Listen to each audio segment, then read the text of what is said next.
Hello everyone, it is the me, Game Penguin 21, and yes, I know that there is the Jeff Keighley's whole Summer Games Fest showcase that is happening this weekend, but to be quite honest, I don't think most people care about that, but there's also a lot of discourse surrounding a lot of other things. Now, I'm not going to be doing a SALT video, more or less I'm just going to be doing a first impression / review video that I sometimes do on this channel, but today, what game are we talking about? Well, we're talking about XDefiant. I know. I probably should be talking about Forgive Me Father 2, but this one is a bigger game, so Forgive Me Father 2 might come out some other time.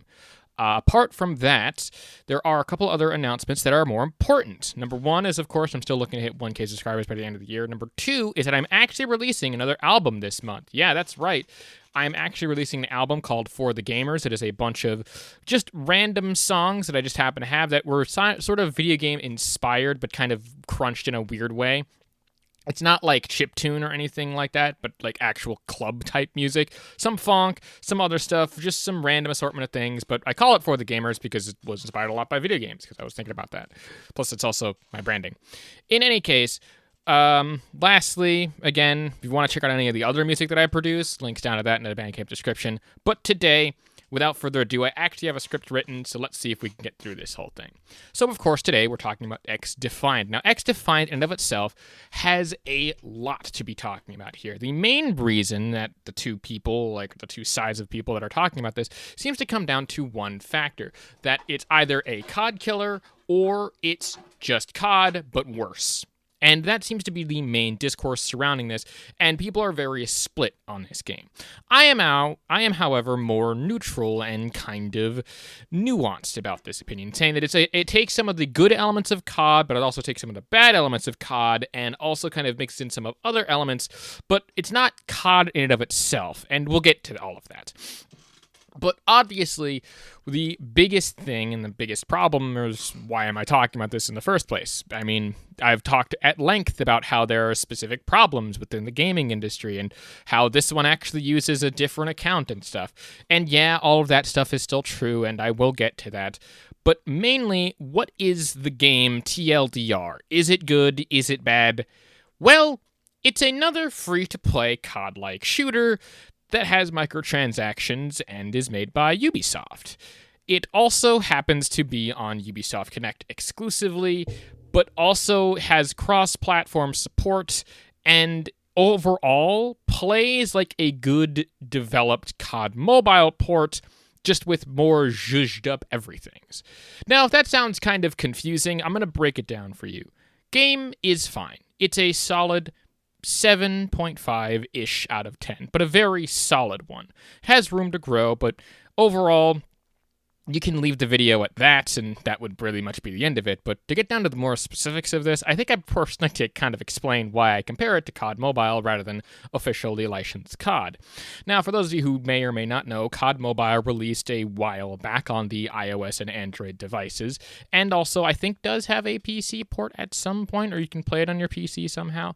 But it's one of the big reasons why I ended up getting a object called a Backbone, which is essentially just a mobile controller. It's a huge amount of actual goodness that is packed into this small form factor. And yeah, certainly, you might be looking at this and being like, oh, it's a mobile game. That means it's garbage. Not really. See, a lot of this comes down to the factor that not a lot of people have actually played this thing, at least not from what I can tell. And people who have played it have called it fairly decent. It's good. It takes some of the best elements from basically the entire COD franchise. And when I say the entire COD franchise, I mean literally the entire COD franchise. All of the best maps, all of the best guns, all of the best specialists and abilities, and even containing all of that within a battle royale. Again, not everything in there is 100% cool. I mean, there's definitely stuff that it seems to be broken, but overall, it plays like how COD modernly would play if it was back in, say, 2012. And that's not the end-all, be-all thing. Again, I can go on and on about COD Mobile, but overall, my thing to COD Mobile is that it's a good game, but it doesn't hold my attention for a longer than, say, a match or two, or however long it takes me to take a poop. Which, again, is fine, because most games don't have to be like this big, bombastic thing that gets you hooked entirely, or this amazing story that gets you invested in an entire day or week's worth of of no-lifing the game. That's not how games and entertainment in general can work. But that is not to say that there is not some other factors in there that compare COD to XDefiant. Now, originally, when I saw this game, and when I saw everything, including the marketing and all the other stuff, I thought it was absolute trash. Like, complete and utter, irredeemable garbage. Because it just looked very basic, and something that just didn't seem like it was for me. That was, however, until a game called The Finals dropped, and I was like, okay, this is cooler than an entire game based around a squirrel with a gun. Which, I really should purchase that game now that I'm thinking about it. But regardless, the biggest thing is that this game was changed a lot in terms of development, and originally was called Tom Clancy's XDefiant, but then they just dropped the Tom Clancy title and just called it XDefiant, which is weird in a marketing sense, because XDefiant's logo makes very little sense, at least to me. It looks like an X with another X, so it's like XDefiant, or like something weird like that. It's just very odd in the way that like some of these companies make their logos. But regardless of how you feel about this or that, the other thing, it is essentially just Call of Duty, but done in a good way. And again, zhuzhed up for, say, a more interesting audience and a more particular audience of fans of Ubisoft games, which is not the worst thing in the world, but has a lot of merit to it. They have a lot of different factions, a lot of different abilities, and a lot of different other stuff. And we're going to get all into at least the positives as of right now. Don't worry, there are negatives, and I will get into them. The biggest positive that a lot of people seem to be talking about is that there is no skill-based matchmaking. This was one of, if not one of the biggest marketing pushes that XDefiant and mainly the developers seemed to be talking about, and everyone in and of themselves. I am not here to say that skill-based matchmaking is good or bad. Skill-based matchmaking is good, but it is a tool to be used to increase the competitive nature of a game, not meant to be, taking the game and making it a sweaty sweat fest, because that's not how competitive and matchmaking stuff works. Overall, when you have those games that are the back and forth type games where there's a big old tug of war and everyone is playing just having fun, and regardless of whether you win or lose, you still have a good time, or like you pull from the jaws of defeat and pull out a fucking victory out of your ass, like those kinds of games are beautiful, and they're lovely to have, and things and games like XDefiant, as well as games like The Finals, do these in spades. Now, I'm not sure now I know that The Finals has a ranked game mode, but I'm unsure if there's like skill-based matchmaking specifically in the casual modes. There might be a little bit there, but I do feel that there are those games that are just fun in and of themselves, that don't rely on your skill, but rely more or less on you understanding the fundamentals of what you can do. So low skill floor, high skill ceiling, I should say.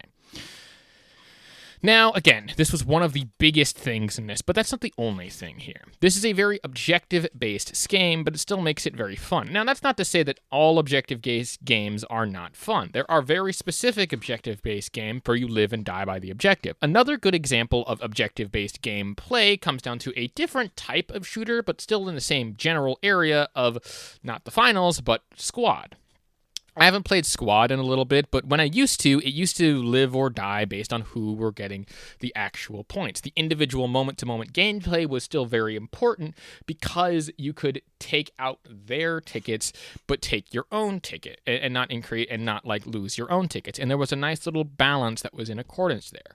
Whenever you had a very solid game where you could go in and like everything was even and you were playing on very different footing, and you could easily see how the match was going, where it could sway one way or sway the other way. It was very interesting, and yeah, you felt like sometimes you were running around with a chicken with your head cut off, but overall, it still managed to be fun. Same thing here, but on a very, micro scale, whereas with the Squad, it was more of a massive, huge scale. This one's on a very micro, almost infinitesimally smaller type map, but that doesn't mean that it's bad. It's just a different style of that sort of game. Next up, we have the specialists. Now, the specialists themselves are very diverse, and they do have a lot of different niches to them. The specialists themselves fall under, I would say, at least 3 or 4 different categories. And each of them is the different factions of which they have. The cleaners are the more offensive faction, so a lot of their stuff is meant to deal massive amounts of damage and actually get eliminations. Next on the list, we have the Tom Clancy division, which is more defensive and intel gathering purposes, with the Far Cry division being more support type based, with the DedSec division seeming to be more hacker and preventative type measures, and then there's one more in there that I can't remember off the top of my head because it is that forgettable, but I think that they fall under a slightly different niche. But overall, those factions are nice to have, and they don't really add too much or too little to the gameplay.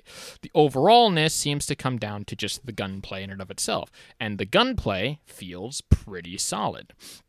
Each of the guns and each of the challenges and each of the other stuff feels like a good way to progress the game. And that's what's interesting as well, where the grind and the gameplay loop feels very solid. Both of those work in tandem to kind of work together. How you unlock guns and how you unlock the specialists and stuff is that you do challenges for them, and then you can rank up the guns by just using them in the actual game. I do think that there is some balancing with some of the guns, but overall the balancing is tweaked just enough to make all of the guns viable, but not so much that each gun isn't without their drawbacks and positives. For example, shotguns, but for example, most shotguns can kill very closely, but within about 5 to 10-ish meters. They can one-shot a person, but you have to be very close to do that. They don't do that on the other side. They also have a long reload time if you empty out the entire magazine, so you're going to be sitting there putting in shells into the gun. Similarly, in kind of the opposite way, the sniper has a very long range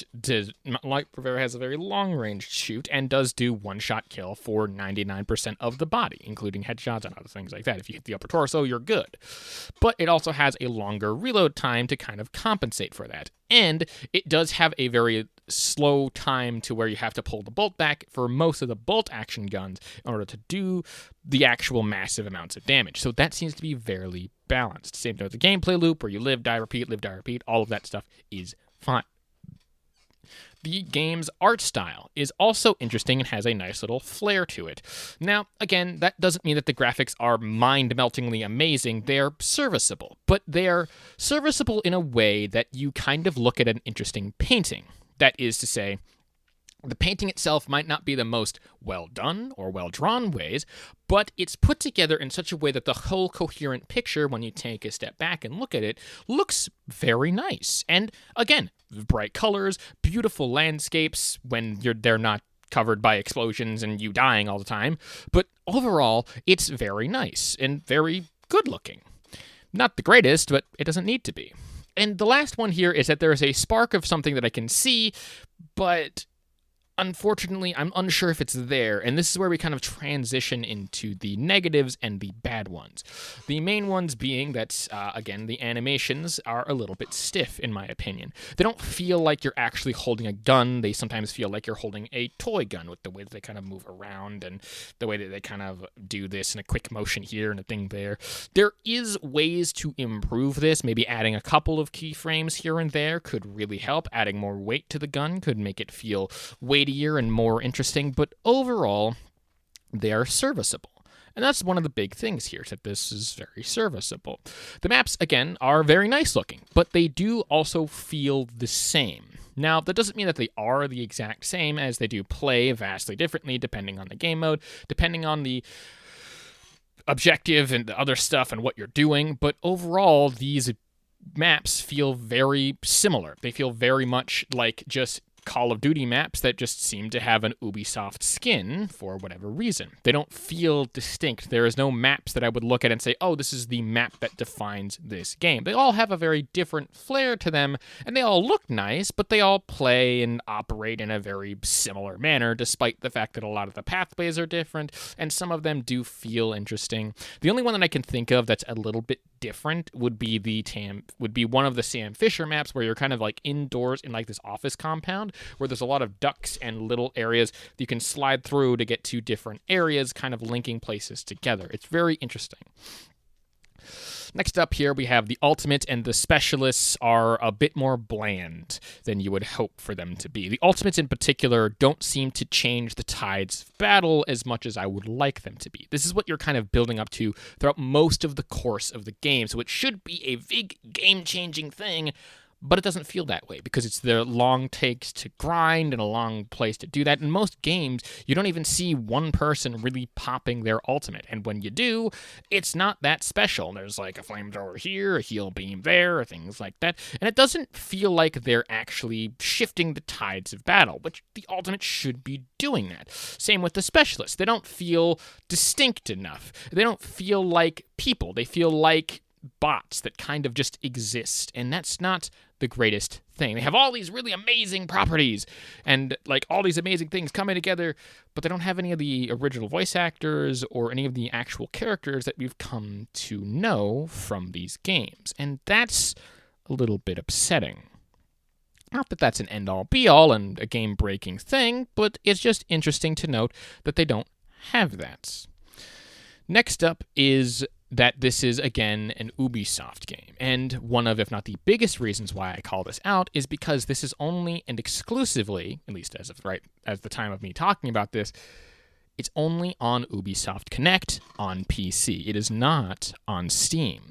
The only reason why I'm even playing it is because I have an Ubisoft account. And the only reason why I have an Ubisoft account is because when I used to play a lot of Siege on my Xbox, I had to make an Ubisoft account in order to actually play that game. It was one of my favorite games of the time when I used to play it. I used to actually post a lot on this channel if you don't believe me. And that's not to say that XDefiant in and of itself will have a smaller audience because of this, but I do think that is going to be a big make or break factor if this is still allowed to have it. You can still have an Ubisoft account, but if it's not on Steam, you're limiting your audience to only your platform, which is a little bit upsetting. Some of the more smaller stuff is that the TTK does seem to be a little bit of a tweak issue, but I mean, that can be here, there, or there, and that's really small.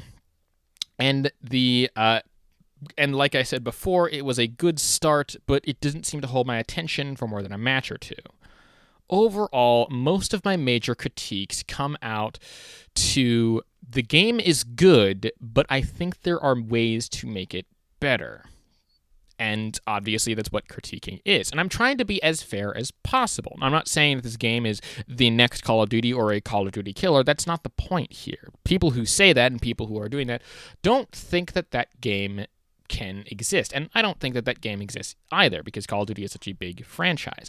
But there are people on the opposite side who say that they need to make it more like Call of Duty to compete with it, miss the point of this game as well. That's not to say that there are no reasons to replace Call of Duty, because Call of Duty itself has gotten a little bit too big for his britches and has essentially lost what a lot of people think was the way. If you really want to play old school COD without getting into old school COD, play something like Iron Sight or Call of Duty Mobile. Those are both good alternatives.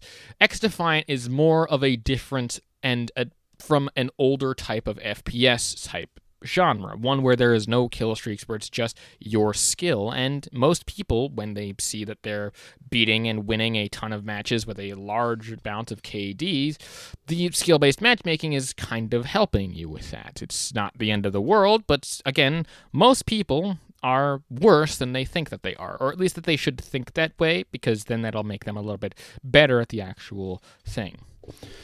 Now, the biggest complaint that a lot of people talk about when they talk about this, at least in terms of critique, is the lack of working towards something bigger during a match. The main thing that you should be working towards bigger in the match is the actual fucking objective. That's the whole point. It's an objective-based game. You live and die by the objective. And a lot of people seem to also forget that in most of the other examples that I've listed off here, there is no kill streaks. They just don't exist in those games. They really don't. Again, games like Squad, games like The Finals, and most other FPS genres, Doom, Quake, etc., even Halo, you're not really working towards any specific kill streak. It's only really Call of Duty and some of the alternatives where that is the case. And that's not, again, the bad thing. I mean, again, this was one of the innovations that Call of Duty in and of itself has become a staple of for a long time. And if you're trying to be more like Call of Duty, don't, because we can see how far that has gotten people.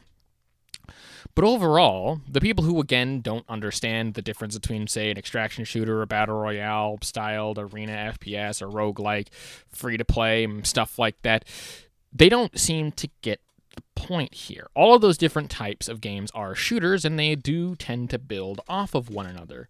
But overall, none of them have kill streaks or score streaks or things like that.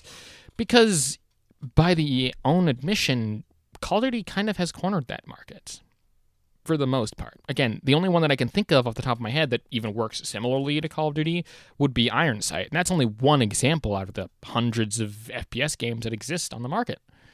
So, no, they don't need score streaks. I think that they just need to polish what is already there. It's basically like a rough diamond at this point. I can see the potential. It's right there. It's in the palm of my hands.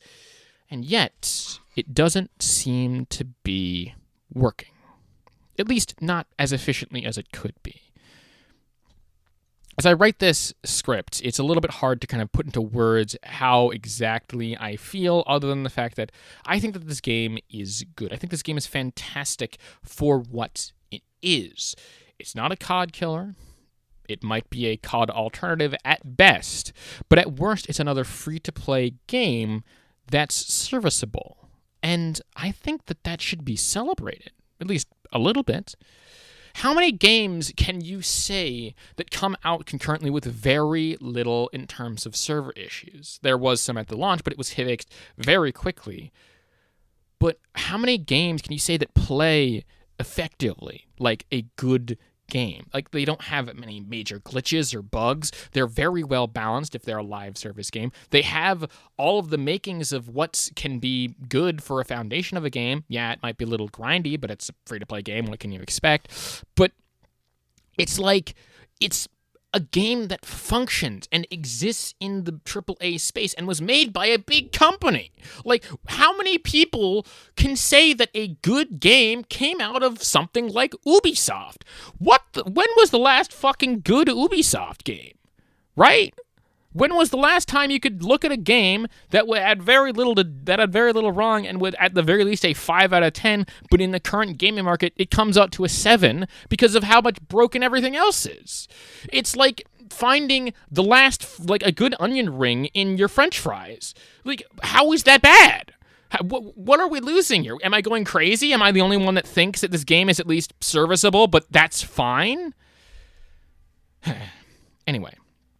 To kind of bring this to more of a conclusion / a close, this game works. It works fantastically, and I think that that should be celebrated. All of the negatives and stuff, yeah, 100%. Bring them to the developers. See what they can do if they are very responsive on places like Twitter. I don't think that this game needs score streaks, but having them wouldn't make or break my overall enjoyment of the game, at least not for myself personally. For some people, it might.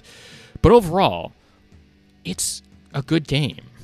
And it should be celebrated that Ubisoft got their shit together and actually made something worth playing. Like, what the fuck? But yeah, in any case, I think that'll about do it for this episode of I Ran Into a Microphone and review a game for a little bit, and a little bit of a change of pace. My name is GamePenguin21. If you like what it is that I do and want to support me in other ways, shapes, or forms, links down to everything in the description below. I am again releasing a new album for the gamers coming out sometime within the next week or towards the end of June this month. I have everything going for it. I just need to set up the page and do a couple other things. But if you want any more of my music, links down to that in the description as well. If you again want to support me any other ways, look at all of my socials. I do stream on Twitch, twitch.tv/GamePenguin21. Make sure you're following me over there because I don't really announce it here. But with all of that being said and all the shilling out of the way, again, I cannot thank you so much for watching this episode of, I guess, XDefiant review. And a peace off.